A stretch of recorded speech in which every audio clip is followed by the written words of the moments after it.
Et bon donc, yeah, mais là, hey, what's up, fellas, les gars, c'est Hot Driver. Et dans cette vidéo, les gars, je vais vous montrer comment faire pour optimiser votre jeu au maximum sur Fortnite saison 3, les gars. On va aller voir ce qu'on peut faire dans les paramètres pour vraiment optimiser le jeu au maximum. C'est parti. Alors, pour ce faire, les gars, on va aller hop dans les paramètres, hop, engrenage ici, pic, onglet graphisme. Et là, on va choisir plein écran pour avoir le moins de latence possible. Choisissez le bon écran, bien évidemment. Pour résolution, on va choisir la résolution native de notre écran. Donc si vous ne savez pas ce que c'est, eh ben regardez, hop, on va aller sur le bureau, hop, avec clic droit sur le bureau, paramètres d'affichage, scrollez en bas jusqu'à trouver paramètres avancés de l'écran. Et là, vous allez voir, suivant l'écran que vous avez, donc moi j'ai deux écrans, mais vous avez probablement un écran, il y aura écrit mode bureau et voilà votre résolution et le mode signal actif 1920 x 1080. Donc ça c'est mon écran, vous ça se trouve ça va être différent, mais bref, ce qu'il y a écrit ici, je vous conseille de le mettre ici aussi, comme ça voilà, il n'y a pas de glitch, il n'y a pas de bug, etc., etc. Bref, synchronisation verticale, je vous conseille seulement de choisir la synchronisation verticale si vous avez du screen tearing ou si vous avez pas mal de saccades ou un processeur assez pourri, je vous conseille de l'activer, sinon je vous conseille de le désactiver. Ensuite, taux de rafraîchissement max, ça dépend de ce que vous avez comme écran, si vous avez un écran 60 Hz, 144 Hz, 240 Hz, etc. Moi personnellement j'ai un écran 244 Hz, du coup je peux choisir celui-ci, mais moi j'aime bien toujours choisir l'écran au-dessus, comme ça c'est encore plus fluide.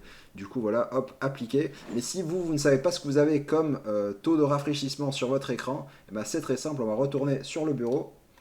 Et regardez ici, donc moi j'ai deux écrans. L'écran à gauche, c'est l'écran là où je joue pas dessus. Et il est à 60 Hz, comme vous pouvez le voir. Et si je choisis cet écran ici que j'utilise là, pour jouer, il est à 144 Hz. Du coup, je sais que, hop, quand je vais dans Fortnite, je sais que je veux choisir 144 ou 160. Mais vous, si vous, il y a écrit 60 IPS, je vous conseille quand même de mettre l'écran au-dessus pour vraiment favoriser la fluidité du jeu. Bref, quand vous avez fait ça, moi je vais mettre 160, vous pouvez continuer. Ensuite, mode de rendu, les gars, je vous conseille vraiment, vivement, fortement de choisir le mode performance si vous voulez vraiment avoir le plus de performance possible, hein, c'est dans le nom.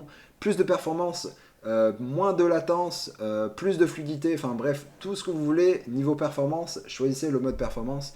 Si vous voulez que votre jeu soit joli ou je sais pas trop quoi, choisissez DirectX 12, mais moi en tout cas je veux le plus de performance possible parce que on veut, c'est un jeu compétitif, du coup on veut le plus de chances possible de gagner, voilà. Ensuite, luminosité, je vous conseille de mettre un peu plus de 100%, peut-être 105 ou 120% maximum. Voilà, moi je mets 105, hop, voilà, contraste, on s'en fout, mode daltonien, si vous êtes daltonien, voilà, si vous n'êtes pas daltonien, on s'en fout. Force de la correction, pardon, on s'en fout. Ça, je vous conseille de mettre non, effet de parallaxe, non. Ensuite, résolution 3D minimum, je vous conseille de mettre 100%. Résolution 3D dynamique, non. Distance d'affichage, maximum, mettez loin, ne mettez jamais épique.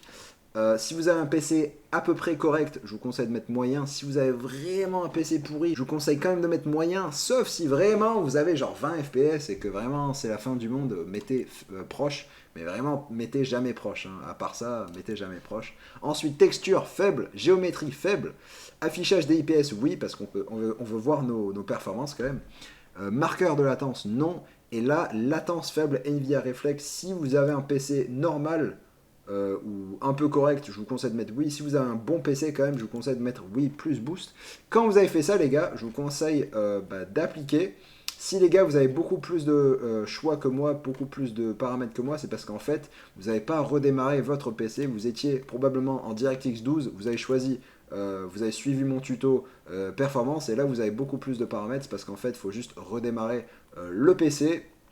Et là, comme ça, vous aurez moins de paramètres et ça va être beaucoup plus rapide et facile à suivre. Voilà, voilà. Quand vous avez fait ça, les gars, je vous conseille de faire appliquer. Hop, voilà, ça me demande de redémarrer. Vous, je vous conseille de redémarrer le jeu. Puis, quand vous avez redémarré le jeu, je vous conseille d'aller dans Audio ici. Et, attendez, c'est où?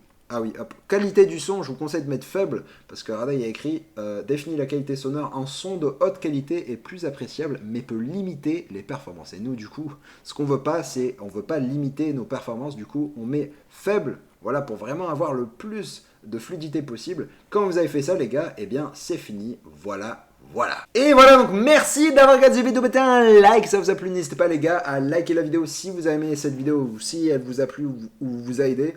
N'hésitez pas à mettre un petit commentaire si je vous ai aidé ou si vous avez besoin d'aide ou quoi que ce soit. Et puis on se retrouve une nouvelle fois sur une nouvelle vidéo. Allez, ciao tout le monde.